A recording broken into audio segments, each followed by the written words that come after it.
Hey, it's Matt Roush, And Mike Brennan. and we're back with another segment of the M Squared TechCast. A frequent guest on our program is with us here today, Jason Raznick, CEO of Benzinga, and he's going to give us a glimpse of FinTech in 2021, what's the latest and greatest, and also updating his coverage of cannabis businesses, continuing the theme from our first segment. So, Mike, why don't you ask a question or two? Jason, my friend. So how you doing today? How are you, Mike? I like your jacket. Oh, well, thank you. I'm trying to go with the Christmas theme, holidays and all that rah-rah stuff, Yep, Can't go yep. anywhere. I'm just amusing myself because I can't visit anybody these days, right? Or go to bars like we used to. But anyway, yeah. So actually a couple of weeks ago, I had somebody send me some information on the FinTech outlook for 2021, and I thought, why would I bother with anyone other than you to be able to provide that information? So let's start with. I always assume people don't. There's some people in the audience have never heard of our companies, our guests before. So why don't you talk a little bit about what Benzinga does, and then we'll kind of go on from there. Yeah, Benzinga was founded originally to give information about smaller companies that were public companies, 300 million market cap to 800 million. But we morphed more into like financial news, cannabis news, all types of business related news for millennials. So if you're like using like Robinhood or Ameritrade or whoever, we're providing content and data to those platforms. So we're like the Associated Press of the stock market. Okay. And then you started picking up cannabis coverage before it was legal in Michigan. You were covering some of the other states, if I recall, right? Yep. Yeah, definitely not. We're not focused on Michigan. It's we help our focus is helping to connect, and Benzinga's focus to help connect investors to companies. So we've helped. We didn't get a piece of it, but we helped like introduce over $150 million raised in the cannabis community. And the reason that happened was there was a hole in the market where companies weren't able to meet investors. Well, what Benzinga is good at is we have a lot of investors that read our content. And so we're like, hey, well, why don't we put these events together? And so our events were like in, Miami, Colorado, a bunch of Chicago, and yeah, Colorado was the first place. And then, and so yeah, we cover more from the investing and the public company perspective. I mean, the cannabis companies right now, guys, are like taking off because all this legislation to approve it. New Jersey got approved, and so there's a lot of cannabis companies that are really performing well right now and actually have earnings. So it's one of those long-term things, just like in the .com era, there's going to be winners and losers, and you want to try to bet on the winners. I mean, I was the fool that sold Amazon stock at $10 a share in 2001. I have it on my phone, a screenshot, $10 a share, and $2 commissions from the brokerage, and that $10 a share that I sold Amazon for, I think I got $2,600 back for that. That if I never sold that, and if I forgot about that account, that would be worth 3.2 million today. 2,600, 3.2 million. I swear to God, it's on my phone. I keep it on. It's a screenshot on my phone. I just found it like a year ago. That's the funny thing about the stock market is you're never quite sure which of these are going to really take off. And way back when I first started MITech News, I was visiting my daughter out in Seattle. So I stopped by at that time, the only Amazon warehouse, just when they were doing books. That's all they did was books back in them days. So I stopped by, looked around, I thought, this isn't going to work out. I think I was wrong. Yeah, I mean, I had an online textbook store when I was in college at Michigan, and Borders was like interested in buying it. But I'm like, I'll build the next. Yeah, I should have sold it to Borders. But yeah, Amazon, I sold it $10, $2,100 I got, which would be $3 million today, or more than that. Yeah. Actually. Wow. Yeah, people always ask, what's the first thing you do if you ever got your hands on Doc's DeLorean? That would be number one for me. So got it. Yep, I agree. I agree. The Sports Almanac, I'm with you. I'm with you on that for sure. Absolutely. All right, so let's talk a little bit about, let's first define FinTech. Again, people may not be familiar with the term. How would you define it? So I gave I may pull it up, but Oxford Dictionary has the quote from me as definition of FinTech. Really? And so, yeah, so Oxford somehow took an article I wrote for US News, and they have me as the quote. And my quote is, to define FinTech, I'm going to pull it up right now. But I mean, FinTech at the end of the day, and the way it enables, it's technology to improve your financial overall health. You can look on your phone and see how much assets you have. You can make a stock trade for zero cost. You can, book travel. I mean, a lot of these things before that where the information was one-sided, where you didn't really get all access to information. Now with a click of a button, you could switch bank accounts. And at the end of the day, I think you're gonna have a relationship with an app. And then inside the app, there'll be different tools. And yeah, Merriam-Webster's actually. So the Merriam-Webster, the definition of they have for FinTech is, and this was my quote, the impact that FinTech is making throughout our economy is still in its infancy stages. FinTech is really just about innovating and bringing solutions to the banking, lending, and capital markets. Huh. Yeah. All right. So well, being quoted in the dictionary is not $3 million, but it's pretty cool. Congratulations. The day I showed up there, it was crazy. Like I got a ton of emails that day. It was kind of crazy. Yeah. Yeah. All right. So I would still say FinTech is kind of in its infancy right now. It's still developing, but let's talk a little about where it is this year at the end of 2020. And what you see happening or developing next year. Maybe we could throw in some of that cryptocurrency stuff too. That market is still pretty. I mean, a lot of people are talking about how secure it is. That maybe we should go in that direction, but that's a separate question. So let's just talk about where are we today with FinTech.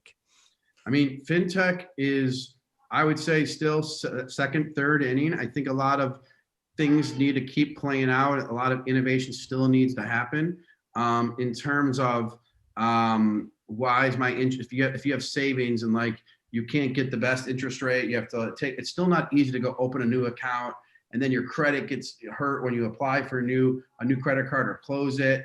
Like the asymmetry in terms of like your credit being hurt by doing certain things like that is I think needs to change, but there's again a lot of tools coming out there that allow you to give your kids allowances using FinTech, using there's a company that you do your chores and you get allowances. So there's a lot of innovation that's happened in the early stages, but now it needs to be cleaner, more user friendly, and have that Apple type experience to the space. But a lot of it, the issue is it has to get caught up with regulations. So the government is going to have to change how they regulate how some of these things function, and it'll make it easier to get dollars for lending. It'll make it easier for investment. I mean, when you're raising money, there's probably easier ways to do it through financial technology that aren't out there yet.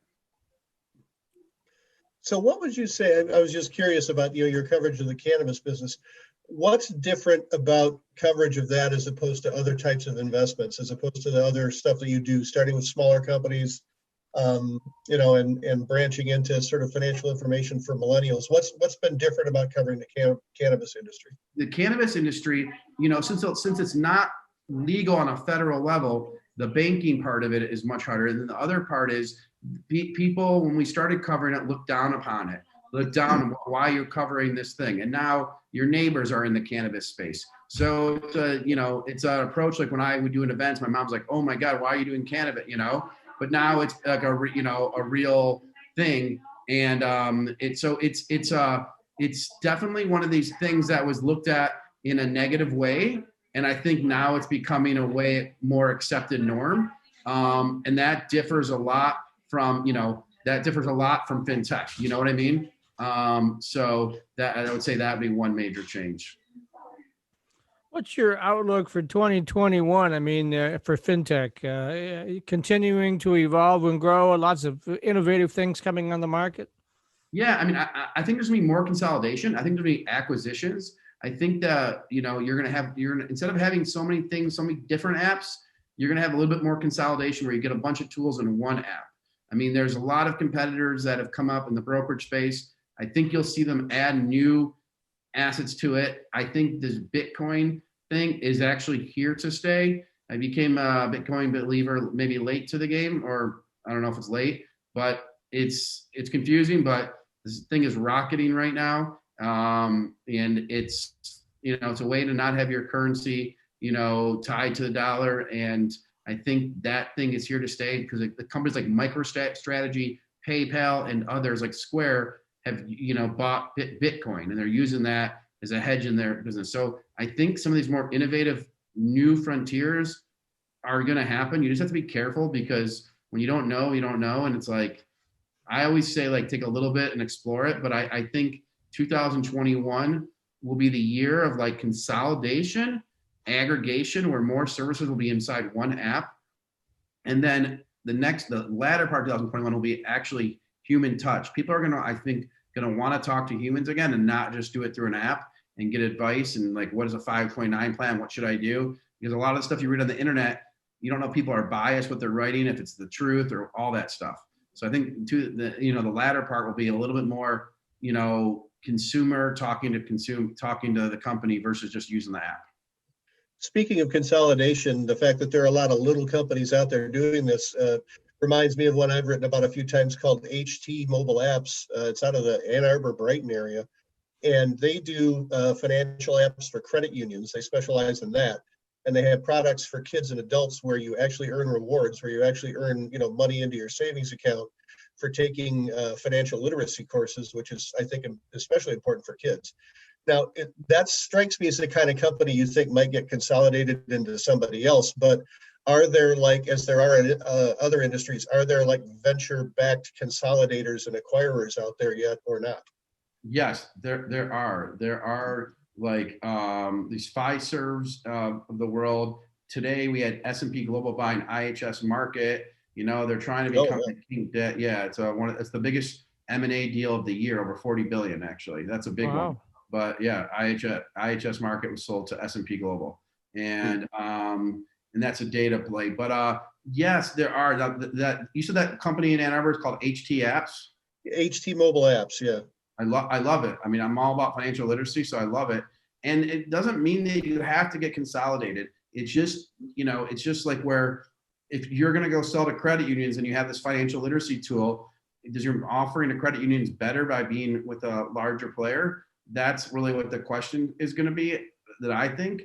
But I also think there's room for the smaller companies that are more nimble to compete. And I mean, the financial literacy thing is still, it's still, that is in its infancy. So if you find your niche, I think you'll be all right. But if you don't, then you have to like look at playing with the big players, and it's hard, because how do you get a hold of them? How do you write to, you know what I mean? It's not easy. I mean, Benzinga, for our company, we had our biggest year ever by far.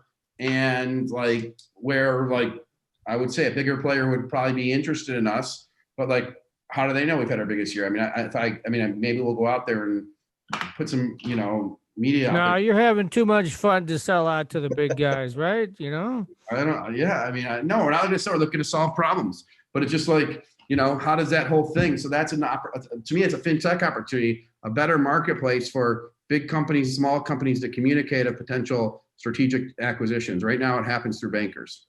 All right, we're going to have to leave it at that. We're out of time in this segment. So this is the shameless plug. So go ahead, and how can people find out more about Benzinga?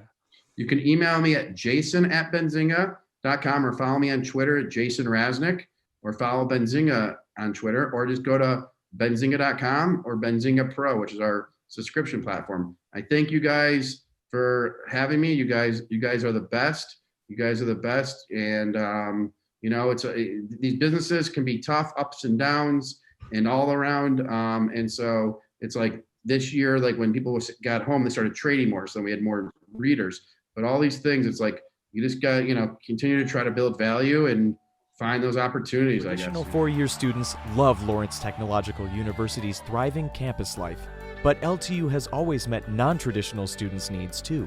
Lawrence Tech offers over 100 degree and certificate programs that can get adult students started or back on track. And most of our classes are conveniently offered evenings at our beautiful Southfield campus or online, so you can balance your social, family, and work life even while you power up your career. Lawrence Tech, where Blue Devils dare.